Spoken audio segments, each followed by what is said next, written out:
तर शेतकरी मित्र, आपण थोडे सावध राहायची आता सध्या आवश्यकता आहे मार्च महिन्यामध्ये.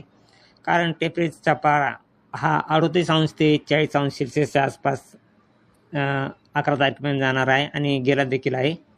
तरी शेतकरी मित्र, सध्या 11 तारखेपर्यंत वातावरण हे ढगाळ राहणार, स्वच्छ वातावरण राहणार आहे.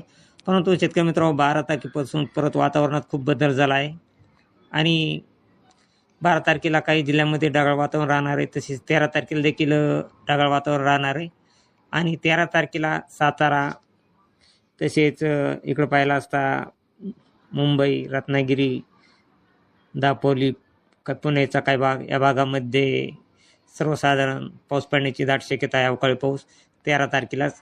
तसेच 14 तारखेला देखील शेतकरी मित्र वातावरण ढगाळ राहणार आहे आणि कोल्हापूर, बेलगाव, पणजी, रत्नागिरी, सातारा, खोपोली या भागामध्ये सर्वसाधारण पाऊस पडण्याची शक्यता, दाट शक्यता आहे 14 तारखेला. तसेच 15 तारखेला देखील शेतकरी मित्र परत वातावरणात खूप बदल झाला आहे.